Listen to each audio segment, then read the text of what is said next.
I analyzed hundreds of BJJ black belts, and here is how Jiu-Jitsu changes your body. I'm Simon Borec, a med student, and today I'm showing you the 5 most shocking ways BJJ permanently transforms you. Let's start with what everyone can see: cauliflower ear.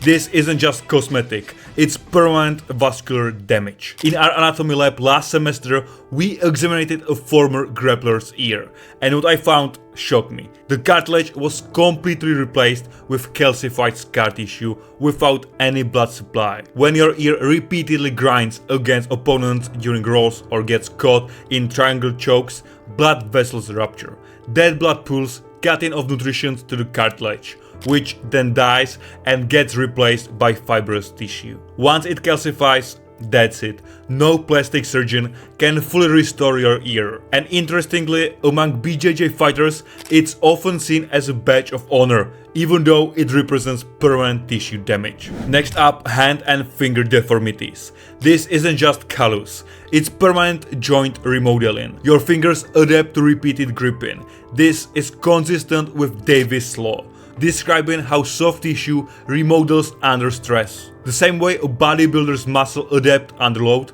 a BJJ practitioner's fingers, particularly the interphalangeal joints and collateral ligaments, literally reshape and thicken as an adaptive mechanism. Look at these before/after photos. The finger joints become enlarged, the knuckles thicken, and many high-level practitioners cannot fully extend their fingers anymore. If this is your first time here, I break down the medical side of martial arts that nobody else talks about. My previous breakdown of MMA body transformations went viral, because I show you what actually happens inside fighters' bodies. Today we are going even deeper into BJJ specifically. I spent the last semester in med school studying how ground fighting changes human anatomy. And let's say BJJ is basically the perfect laboratory for this. Screenshot the prevention checklist I will show you at the end. It might literally save your joints and spine. By the end, I will also show you the most disturbing change that happens to every long-time practitioner. One that affects them long after they stop training.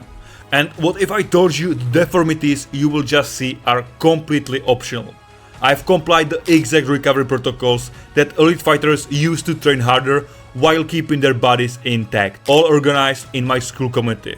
For less than $20 a month, get daily guidance that would cost you thousands with specialists. And the first 50 members this week also get my BJJ longevity blueprint for free. Now for what you cannot see, the internal transformations that are even more dramatic. A spine specialist showed me MRIs of BJJ black belts that were initially misdiagnosed as belonging to construction workers in their 60s. With each stack pass and heavy pressure position, your spine experiences microtrauma, tiny stress fractures and disc compressions. Your body compensates by forming bone spurs and thickening ligaments, but this adaptation comes at a cost. This explains why some long-time practitioners show degenerative disc disease decades earlier than normal. But the respiratory adaptations are fascinating. We just covered diaphragm function in med school, and I was stunned when I applied those same diagnostic criteria to BJJ practitioners'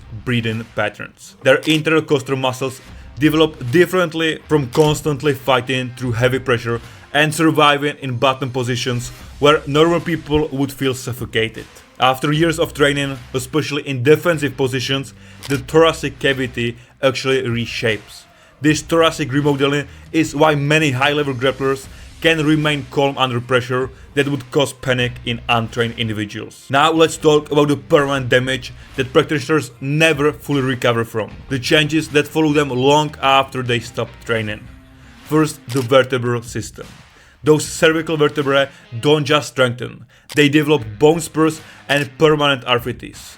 Nearly 60% of retired BJJ black belts reported chronic neck pain. Stop the video right now and rotate your head fully to each side.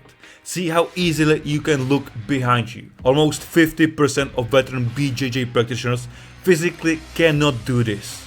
And it's not just the neck, their entire spinal column ages prematurely. Lumbar degeneration in BJJ practitioners occurs at 3 times the normal rate. Those beautiful inversions, berimbolo transitions and guard recoveries compress vertebral discs, leading to herniation and nerve impingement. A 2015 study found that approximately 80% of BJJ black belts reported chronic lower back pain. What's fascinating that the mean age was just 26, so they were extremely young. The joint destruction is significant. Those submission escapes, they cause micro tears in ligaments that can never fully heal. Each armbar or kimura escape permanently stretches the joint capsule, leading to chronic instability. By retirement, the average BJJ fighter has undergone at least 1 or 2 major joint surgeries. Their bodies show adaptive patterns that could be known as grappler's syndrome. Nowadays, it's no official term, yet we can be the first ones to use it. Comment below if you have that grappler syndrome and which of these body changes shock you most. I'm tracking which ones practitioners and academies are most concerned about for my next video. But the most fascinating changes happen where you cannot see them, inside the practitioner's brain and nervous system. I wasn't going to include this next part because it's so counterintuitive, but many of you are passionate about this topic, so I basically have to do it. Unlike striking martial arts, BJJ's neurological impact is less about trauma and more about remarkable pain adaptation.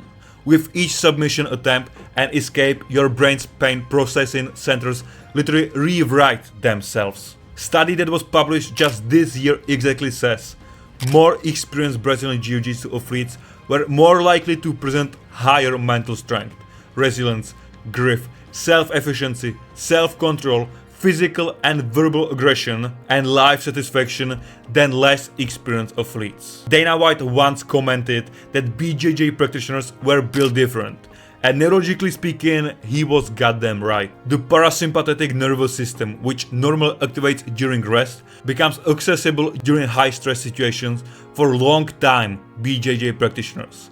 This allows them to maintain decision-making ability and fine motor control even while being choked, something that military researchers are actively studying. BJJ transforms every system in the practitioner's body in ways science is just beginning to understand. The immune system undergoes remarkable adaptation. Unlike many sports that suppress immunity through overtraining, BJJ's stress recovery pattern actually enhances certain immune parameters. The constant skin-to-skin contact exposes practitioners to a wide variety of microbes, potentially strengthening mucosal immunity. Many practitioners report fewer common illnesses after years of training. However, skin infections remain a significant risk, so be careful. The cardiovascular system transforms dramatically as well. Those enlarged BJJ hearts, they develop specific adaptations to intermittent hypoxia. The left ventricular architecture that helps during growth becomes remarkable for its efficiency at oxygen delivery under compression. Screenshot this prevention checklist. Now that you understand what BJJ does to your body, don't face these challenges alone. Join our school community where dedicated practitioners share proven recovery methods, injury prevention techniques, and training optimizations that will keep you rolling for life. Click on the link below to transform your BJJ journey today.